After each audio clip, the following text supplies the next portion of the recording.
Hello guys, आज करेंगे LCM HCF के क्वेश्चंस। अगर हमारे पास में 2 डिजिट्स दे रखी है तो उन दोनों का मल्टीप्लाई इज इक्वल टू होगा एलसीएम मल्टीप्लाई बाय एचसीएफ के। ठीक है, यहाँ से अगर सेकंड नंबर निकालना है, मतलब चारों में से कोई भी 3 टर्म्स दे रखी होगी, चौथी निकालनी है तो वो निकाल लेंगे हम सोल्व करके। जैसे ये क्वेश्चन है, किन्हीं दो संख्याओं का एचसीएफ क्रम से एच और एलसीएम क्रम से 30 और 2310 है। यदि एक संख्या 210 है तो दूसरी संख्या में फाइंड आउट करके बतानी है। तो first term multiply by second term is equal to LCM multiply by HCF. तो दोनों दो संख्याएं दे रखी है और उनका दो संख्याएं दे रखी है, उनमें से एक संख्या दे रखी है 210, तो हमें दूसरी संख्या बतानी है कि क्या होगी। एचसीएफ 30 दे रखा है, एलसीएम 2310 दे रखा है। ठीक है, तो ये कट जाएगा। 21 एकम 21, 21 एकम 2, 21 एकम 21, तो 11 या 33, मतलब कि 330 हो जाएगा हमारा राइट आंसर। नेक्स्ट क्वेश्चन, किन्हीं दो संख्याओं का एलसीएम है वो एचसीएफ का 12 गुना है। यदि एलसीएम और एचसीएफ का योग 403 है तो फर्स्ट टर्म यदि 93 है तो सेकंड टर्म हमें फाइंड आउट करनी है। देखो बोल रखा है जो एलसीएम है वो एचसीएफ का 12 गुना है। एचसीएफ हमने मान लिया 1 है तो ये कितना है 12, और इन दोनों का योग कितना दे रखा है 403 दे रखा है। इन दोनों का योग कितना दे रखा है 403, और हमारे अकॉर्डिंग इन दोनों का योग कितना आएगा 13, और यही हमारे पास में क्या आएगा एचसीएफ, क्योंकि मल्टीप्लाई बाय 1 करेंगे तो ये एचसीएफ आ जाएगा। और इस वाली टर्म को मतलब 430/13 को मल्टीप्लाई कर देंगे किससे 12 से, तो हमारे पास में ये आ जाएगा एलसीएम। तो इन दोनों की मल्टीप्लाई होती है हमारे पास में first digit multiply by second digit. इसमें से एक डिजिट तो हमारे पास में दे रखी है 93, और हमें दूसरी डिजिट फाइंड आउट करके बतानी कि वो क्या होगी। ठीक है, तो ये जो कट रहा है उसे कैंसिल कट कर देंगे। 13 3 39, 13 कम 13, ये भी 31 आ जाएगा, और ये 31 93, 3 चौक 12, और 31 मल्टीप्लाई बाई 4 तो ये आ जाएगा 124 आ जाएगा हमारा राइट आंसर। ठीक है, नेक्स्ट क्वेश्चन, किन्हीं दो संख्याओं का एलसीएम है वो एचसीएफ का 84 गुना है। ये बोल रखा है एलसीएम प्लस एचसीएफ दे रखा है 680, और एक टर्म हमारे पास में 56 है तो दूसरी हमें फाइंड आउट करके बतानी है। तो यही हमें 16 करना है। तो एलसीएम और एचसीएफ दे रखा है, एचसीएफ का 84 गुना है, एचसीएफ का 84 गुना। इन दोनों का सम कितना दे रखा है 680 रुपये। हमारे अकॉर्डिंग इसका कितना है 85 हो जाएगा। इसको मल्टीप्लाई करेंगे, मल्टीप्लाई बाय 1 कर देंगे, एचसीएफ आ जाएगा। और एलसीएम कितना आएगा, ये आ जाएगा 85 multiply by 84 is equal to first term कितनी है 56 है, तो हमें सेकंड टर्म फाइंड आउट करनी है। ठीक है, सेकंड टर्म तो ये आ जाएगा हमारे पास में कट के 8, 85 8 680 हो जाएगा, और ये हो जाएगा 8 7 तो 56, 7 एकम 7, 7 2 14, 12 8 96, तो दूसरी टर्म आ जाएगा हमारे पास में 96 आ जाएगा हमारा राइट आंसर। नेक्स्ट क्वेश्चन, वह बड़ी से बड़ी संख्या क्या होगी जो 24 36 48 को पूर्णतः विभाजित करेगी। मतलब इन तीनों को बड़ी से बड़ी कहीं पे भी शब्द आ जाए तो उसका मतलब क्या है, हमें एचसीएफ फाइंड आउट करना है। और एचसीएफ क्या होता है, हाईएस्ट कॉमन फैक्टर। इन सब के अंदर हाईएस्ट नंबर क्या है, इन सब के अंदर हाईएस्ट नंबर 12, इस 24 के अंदर भी आ रहा है, 36 के अंदर भी आ रहा है, और 48 के अंदर, तो एचसीएफ इसका 12 हो जाएगा हमारा राइट आंसर। देखो कहीं पे भी हमारे पास में स्मॉलेस्ट दे रखा हो, मिनिमम, लिस्ट, छोटी छोटी, कम से कम, ऐसे शब्द यूज़ कर रखे हो तो हमें वहाँ पे क्या निकालना है, वो संख्या का एलसीएम निकालना है। और कहीं पे भी लार्जेस्ट, मैक्सिमम, हाईएस्ट, बड़ी से बड़ी, अधिक से अधिक संख्या निकालनी है तो एचसीएफ निकालना है। ठीक है, अगर देखो ऐसा बोला गया हो 3 डिजिट की, 4 डिजिट की लार्जेस्ट निकालनी है तो वहाँ पे हमें निकालना होगा उसका एलसीएम। ठीक है, यहाँ पे हमारे पास में दे रखा है वह बड़ी से बड़ी संख्या क्या होगी जिसमें 39, 57 और 93 से भाग देने पर प्रत्येक अवस्था में 3 शेषफल आए। देखो बड़ी से बड़ी संख्या फाइंड आउट करनी है और शेषफल के रूप में हमेशा 3 आए, तो हमें इनका एचसीएफ फाइंड आउट करना है। बड़ी से बड़ी संख्या जहाँ पे भी आ जाए वहाँ पे एचसीएफ फाइंड आउट करना होता है। अगर 3 4 डिजिट ऐसा नहीं बोला गया है तो ठीक है, तो यहाँ पे नहीं बोला गया है, तो यहाँ पे हमारे पास में जो शेषफल दे रखा है 3, अगर उस शेषफल को पहले इसमें से माइनस कर देंगे तो जो भी हमारे पास में डिजिट आएगी, जैसे कि 39 में से 3 माइनस कर देंगे 36, और यहाँ पे है 57 में से 3 माइनस कर देंगे 54, और 43 है तो 90। तो इन सब का जो हाईएस्ट कॉमन फैक्टर होगा, मतलब इन सब का डिफरेंस से भी निकाल सकते हैं। जैसे कि इन दोनों के बीच में डिफरेंस है हमारे पास में, इन दोनों के बीच का डिफरेंस कितना हो गया 18, इन दोनों के बीच का कितना हो गया 36 हो गया। तो इन दोनों डिफरेंस के अंदर क्या कॉमन है, इन दोनों के अंदर है 18 कॉमन है, तो हमारा HCF कितना आ जाएगा 18, राइट आंसर। ठीक है। और नेक्स्ट क्वेश्चन, वह बड़ी से बड़ी संख्या क्या होगी जिसे 38, 45 और 52 से भाग देने पर शेषफल 2, 3, 4 बचे। ठीक है।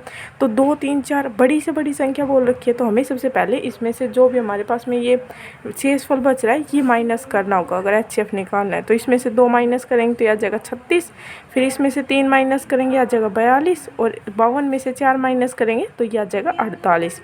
तो 36, 42, 48 इन सब का HCF कितना होगा 6 हो जाएगा हमारा राइट आंसर, क्योंकि 6 छंगे 36, 6 7 42, 6 8 48, तो हर किसी के अंदर 6 कॉमन आ रहा है, तो 6 आ जाएगा हमारा राइट आंसर। नेक्स्ट क्वेश्चन, वह छोटी से छोटी संख्या क्या होगी जिसमें 12, 16 और 18 से भाग देने पर प्रत्येक अवस्था में 5 शेषफल बचे। देखो अब क्या बोल रखा हमारे पास में छोटी से छोटी संख्या, तो छोटी से छोटी संख्या का हमें क्या लेना होता है, एलसीएम लेना होता है। तो यहाँ पे 12, 16, 18 कैल्शियम हमारे पास में कितना आ जाएगा 144, उसके अंदर हमारे पास में 5 शेषफल बचाना है तो हम +5 कर देंगे। ठीक है। वहाँ पे HCF होता अगर हमसे बोला होता बड़ी से बड़ी संख्या, तो हमें ये 5 इन सब में से पहले माइनस करके फिर उनका एलसीएम लेते, मतलब सॉरी HCF लेते हैं। लेकिन एलसीएम के अंदर क्या होता है, हमें पहले एलसीएम लेना है, फिर जो भी हम अगर हम शेषफल बचाना है 5 तो 5 ऐड कर देंगे, और अगर शेषफल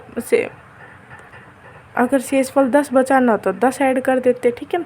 कितना भी शेषफल बचाना है वो ऐड कर देंगे। ठीक है।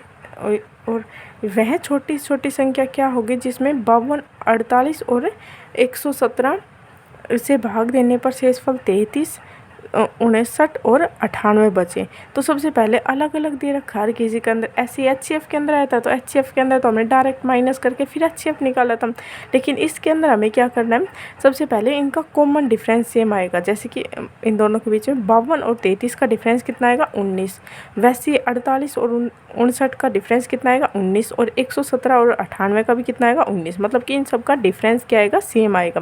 तो हमें इन सब पहले डिजिट्स का एलसीएम लेना है, 52 का, 48 का, सॉरी 78 का और 117 का। तो इन सब का एलसीएम कितना हो जाएगा हमारे पास में 438 हो जाएगा। और अब हमारे पास में जो ये कॉमन आया है इसको माइनस कर देंगे, तो इसको माइनस करने के बाद ये आ जाएगा 449, तो यही हो जाएगा हमारा राइट आंसर। ठीक है। मतलब कि पहले एलसीएम लेने के बाद उसमें से माइनस करना है। ठीक है। नेक्स्ट क्वेश्चन, वह छोटी से छोटी संख्या क्या होगी जिसमें 3 जोड़ने पर वह 27, 35 और 25 से पूर्णतः विभाजित हो। तो छोटी से छोटी संख्या निकालने में तो इनका एलसीएम लेंगे, तो इनका एलसीएम कितना आ जाएगा 4725, और उसके अंदर हमारे पास में 3 जोड़ने पर पूर्णतः विभाजित हो, तो जो भी संख्या आएगी उसमें से हम 3 माइनस कर देंगे, तभी तो हमारे पास में इसके अंदर 3 जोड़ेंगे तभी तो इसका पूर्णतः विभाजित होगी। मतलब ये 4725 है, ये 27 से, 35 से और 25 से पूर्णतः विभाजित है। ठीक है। लेकिन इसके अंदर बोल रखा है कि जब 3 जोड़े ना वो डिजिट बताओ जिसके अंदर 3 जोड़े तब वो परफेक्टली से विभाजित हो। तो हमने सबसे पहले एलसीएम निकाला, इसमें से 3 माइनस कर देंगे। अब देखो हमारे पास में ये टर्म आई है, इसके अंदर अगर मैं 3 जोड़ूंगी तो कितना आ जाएगा 4725, तो 4725 पूर्णतः विभाजित है, तो मतलब कि हमने पूरी जो हमारे पास में इक्वेशन दे रखी वो सेटिस्फाई हो गई। ठीक है। तो माइनस कर दें।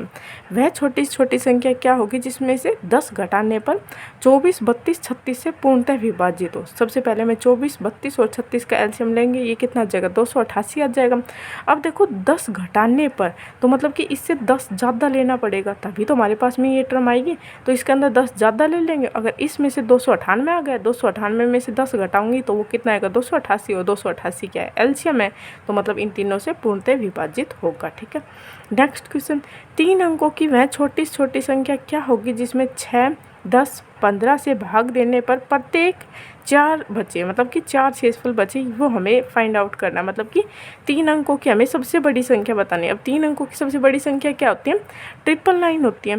तो 999, अब देखो यहाँ पे बोला गया बड़ी से बड़ी संख्या। अब बड़ी से बड़ी जहाँ पे भी आ जाए हम क्या लेते हैं? HCF। लेकिन यहाँ पे बोला गया 3 अंकों की, तो जैसा भी 3 अंकों की, 4 अंकों की, बड़ी से बड़ी ऐसा आ जाए तो उसके अंदर हमें क्या लेना है? LCM लेना है। तो इसके अंदर हम LCM लेंगे, तो इनका LCM कितना आएगा? 6, 10 और 15 का आएगा हमारे पास में LCM 30 आएगा। तो 30 से हम भाग करेंगे 999 को, तो जो भी हमारे पास में रिमाइंडर बचेगा उस रिमाइंडर को माइनस कर देंगे, वही हमारे पास में वो संख्या आएगी जो कि 6, 10 और 15 से पूर्णतः विभाजित होगी। ठीक है, तो उसमें से 4 शेषफल बचना चाहिए। तो 4 शेषफल बचना चाहिए, तो मतलब इसके अंदर 4 ऐड कर देंगे, ये 990 है, तभी तो इसके अंदर से अगर 4 शेषफल बचेगा। अब अगर यही ले लेते 990 और इसको 6, 10, 15 से भाग करते तो ये तो पूर्णतः भाग हो जाता, लेकिन 4 शेषफल चाहिए तो इसे 4 ज़्यादा ले लिया हमने। ठीक है, 994 हो गया हमारा राइट आंसर। नेक्स्ट क्वेश्चन, 4 अंकों की वह सबसे छोटी संख्या क्या होगी जो 4, 6, 8, 10 से पूर्णतः विभाजित होगी। देखो ये सारे क्वेश्चन हम ऑप्शन से भी कर सकते हैं, ठीक है, क्वेश्चन पेपर के अंदर, लेकिन अभी ये वैसे सोल्व कर रहे हैं। ठीक है, तो 4 अंकों की सबसे छोटी संख्या, तो 4 अंकों की सबसे छोटी संख्या क्या होगी? 1000 हो गई।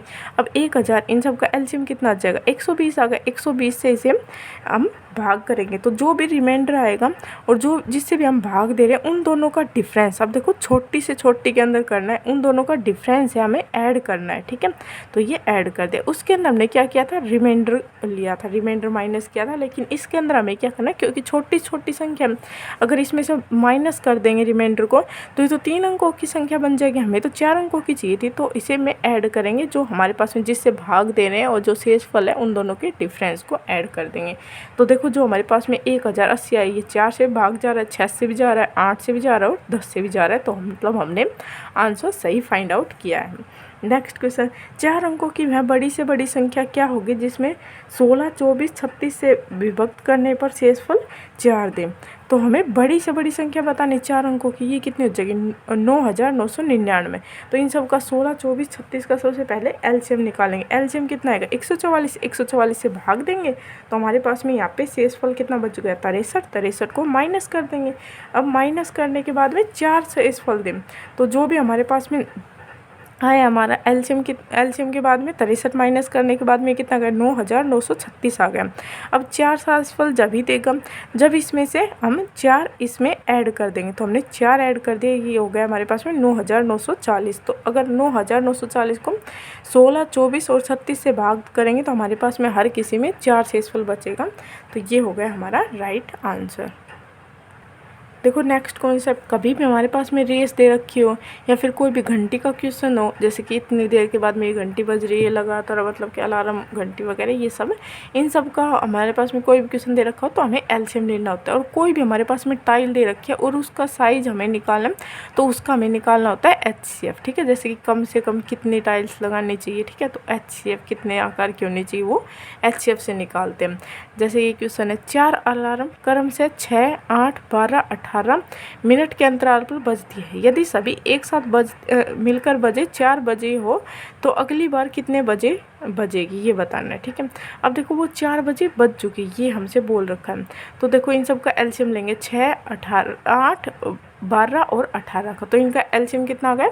72। मतलब कि वो 72 मिनट के बाद में एक साथ फिर से बजेगी, तो 72 मतलब 1 घंटा 12 मिनट, तो 1 घंटा 12 मिनट बाद बजेगी। तो वो 4 बजे बजी थी, तो अगला कब बजेगी? 1 घंटा 12 मिनट बाद। तो इसके अंदर ऐड कर देंगे 1 घंटा 12 मिनट, तो ये आ जाएगा 5 बजकर 12 मिनट हो जाएगा हमारा राइट आंसर।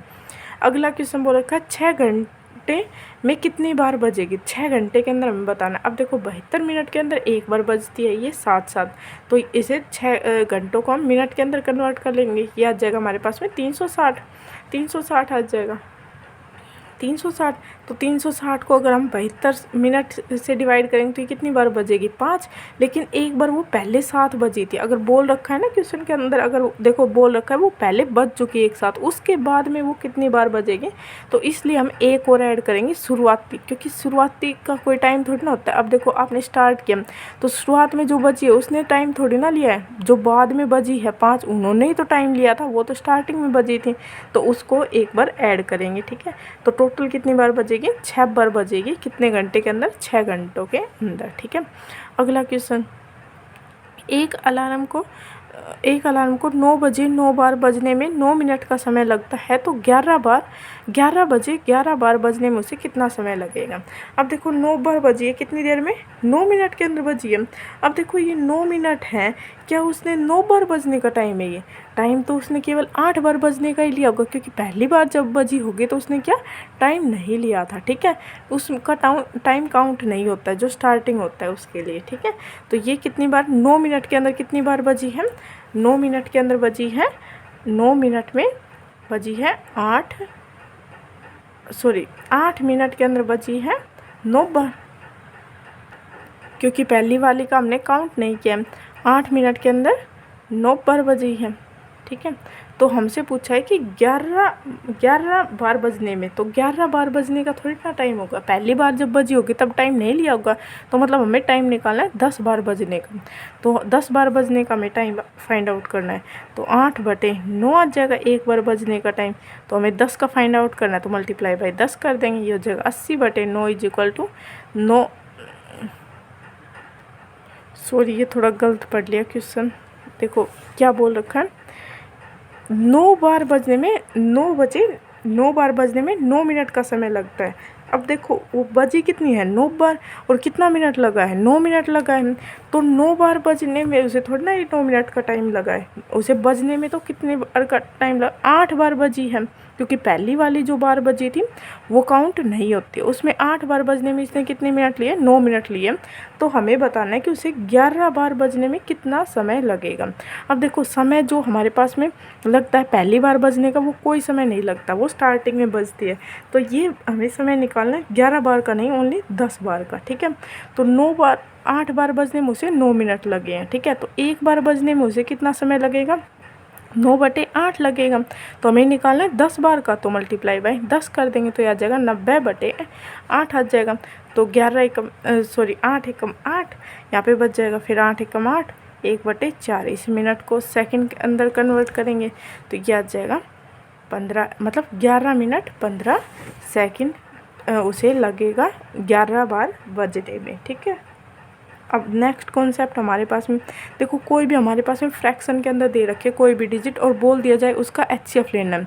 तो अगर बोला गया है HCF लेना है, तो ऊपर वाली जो भी हमारे पास में न्यूमरेटर दे रखे हैं उनका तो हमें क्या लेना है, HCF बोला गया है तो HCF लेना है। जैसे कि यहाँ पे 6, 15, 9 है, तो इनका HCF कितना होगा, 3 होगा। और नीचे वाली जो भी हमारे पास में डिनोमिनेटर दे रखा है उन सब का हमें क्या लेना है, एलसीएम लेना है। तो 4 और 10 का एलसीएम हमारे पास में कितना हो जाएगा, 20। तो इनका HCF कितना हो जाएगा, 3/20 हमारा राइट आंसर। ये इनका HCF आया। और अगर यहीं पे इनका एलसीएम पूछ लेता, जैसे कि ये डिजिट दे रखे 3/4, 5/2, 15/16, तो इनका एलसीएम पूछा गया ना, तो एलसीएम पूछा गया तो हमें न्यूमरेटर जो भी चीज़ पूछी गई उसका न्यूमरेटर भी निकालना है। जैसे कि न्यूमरेटर का हमें क्या लेना है, एलसीएम। 3, 5, 15 का एलसीएम लेना है, वो हो जाएगा हमारे पास में 15।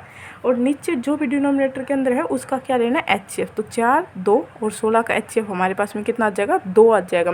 तो मतलब इनका एलसीएम कितना आ जाएगा, 15/2 आ जाएगा राइट आंसर।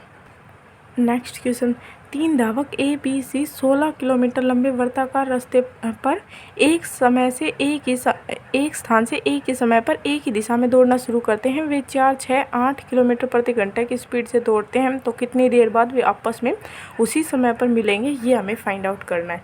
देखो हमसे पूछा समय, तो डिस्टेंस क्या होती है हमारे पास में, डिस्टेंस = स्पीड इनटू टाइम। हमें टाइम निकालना है, तो टाइम कैसे निकालेंगे, डिस्टेंस बटे स्पीड हो जाएगी। ठीक है, तो डिस्टेंस कितनी दे रखी है हमारे पास में, 16 किलोमीटर, और पहले वाले की स्पीड कितनी है, 4, तो इसका टाइम कितना लगेगा, 4, 4 लगेगा, इसको 4 घंटे लगेंगे एक को, और दूसरे वाले को कितना लगेगा, 16 किलोमीटर दौड़ रहा है, और वो कितना स्पीड से दौड़ रहा है, वो 6 की स्पीड से दौड़ रहा है।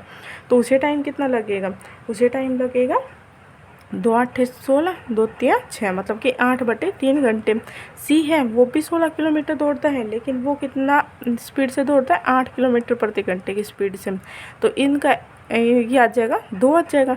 अब इन तीनों का क्या लेना है, एलसीएम। कोई भी रेस का क्वेश्चन आए तो उसके अंदर क्या लेना होता है, एलसीएम।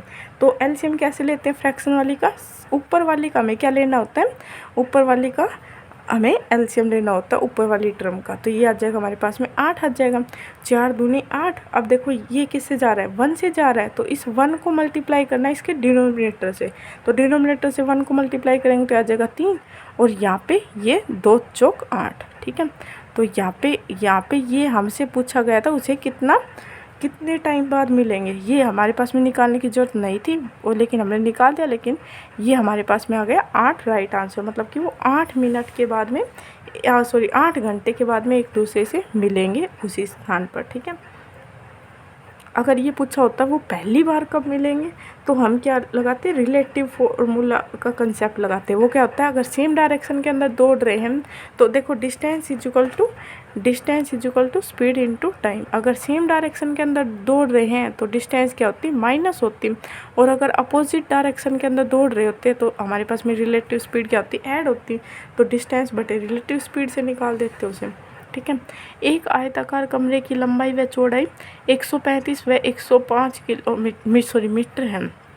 कमरे की फर्श पर कम संख्या में वर्गाकार स्क्वायर टाइल लगानी है, तो टाइल की संख्या ज्ञात कीजिए कि हमें टाइल कितनी संख्या फाइंड आउट करनी है। देखो अभी बताया था, नंबर ऑफ टाइल्स कितनी आएगी, जितना भी एरिया फ्लोर का मतलब फर्श का एरिया होगा अपॉन में एक टाइल का एरिया। अगर एक टाइल का एरिया है वो ज़्यादा है तो हमारे पास में क्या आएगी, टाइलें कम लगेगी। लेकिन अगर एक टाइल का एरिया है वो कम है तो टाइल्स क्या लगेगी, ज़्यादा लगेगी, ठीक है। और अगर फ्लोर का एरिया ज़्यादा है तो ज़्यादा टाइल्स लगेगी, कम है तो कम टाइल्स लगेगी। तो ऊपर वाले का हमें क्या लेना होता है, इन दोनों की मल्टीप्लाई करेंगे, एरिया ले लेंगे फ्लोर का। तो कितना होता है, रेक्टेंगुलर है फर्श तो आयताकार है, तो लेंथ इंटू ब्रेथ हो जाएगा इसका एरिया। तो लेंथ इंटू ब्रेथ हो गए। और टाइल्स का एरिया निकालने के लिए हमें इनका HCF लेना होता है, ठीक है। तो इन दोनों का HCF कितना होगा हमारे पास में, इसका एरिया निकालेंगे तो इन दोनों का HCF कितना आ जाएगा, 15 आ जाएगा, क्योंकि दोनों 15 के मल्टीपल 15 निम्न और 15 7 105, ठीक है। तो 15 के मल्टीपल है तो 15 आ गया हमारे पास में HCF। और एरिया निकालना है तो एरिया क्या हो जाएगा, स्क्वायर का A स्क्वायर होता है, तो 15 × 15 इज इक्वल टू, इसे सोल्व करेंगे तो आ जाएगा हमारे पास में 63 टाइल। मतलब हमें 63 टाइलों की ज़रूरत है इस 135 × 105 मीटर कमरे के अंदर टाइल्स बिछाने के लिए, ठीक है।